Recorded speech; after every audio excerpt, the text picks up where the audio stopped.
بسم الله الرحمن الرحيم. يا أيها الذين آمنوا لا تقدموا بين يدي الله ورسوله واتقوا الله إن الله سميع عليم. يا أيها الذين آمنوا لا ترفعوا أصواتكم فوق صوت النبي ولا تجهروا له بالقول كجار بعضكم لبعض أن تحبط أعمالكم وأنتم لا تشعرون. إن الذين يغضون أصواتهم عند رسول الله أولئك الذين امتحن الله قلوبهم للتقوى لهم مغفرة وأجر عظيم. إن الذين ينادونك من وراء الحجرات أكثرهم لا يعقلون ولو أنهم صبروا حتى تخرج إليهم لكان خيرا لهم والله غفور رحيم. يا أيها الذين آمنوا إن جاءكم فاسق بنبأ فتبينوا أن تصيبوا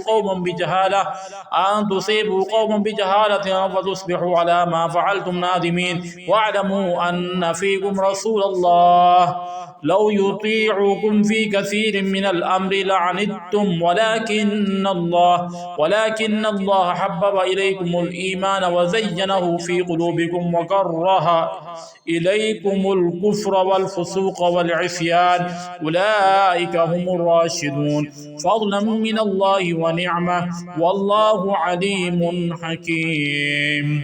وإن طائفتان من المؤمنين اقتتلوا فأصلحوا بينهما فإن بغت إحداهما على الأخرى فقاتلوا التي تبغي حتى تفيء إلى أمر الله فإن فاءت فأصلحوا بينهما بالعدل وأقسطوا إن الله يحب المقسطين. إنما المؤمنون إخوة فأصلحوا بين أخويكم واتقوا الله لعلكم ترحمون.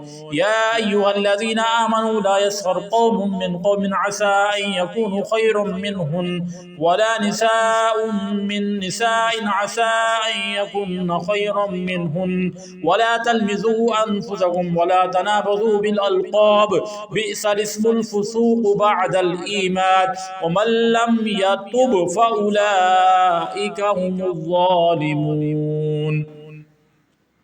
يا أيها الذين آمنوا اجتنبوا كثيرا من الظن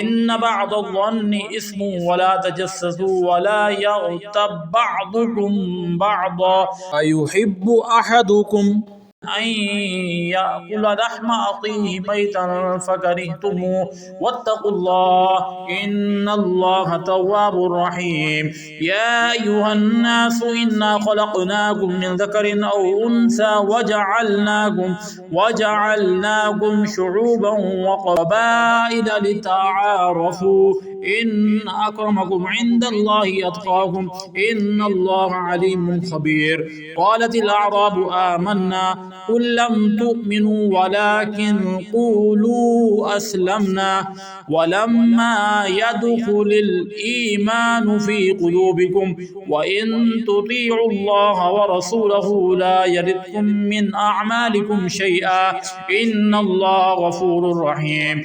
إنما المؤمنون الذين آمنوا بالله ورسوله ثم لم يرتابوا وجاهدوا بأموالهم وأنفسهم في سبيل الله أولئك هم الصادقون. قل أتعلمون الله بدينكم والله يعلم ما في السماوات وما في الأرض والله بكل شيء عليم. يمنون عليك أن أسلموا قل لا تمنوا علي إسلامكم الله يمن عليكم أن هداكم للإيمان إن كنتم صادقين. إن الله يعلم غيب السماوات والأرض والله بصير بما تعملون. صدق الله العظيم.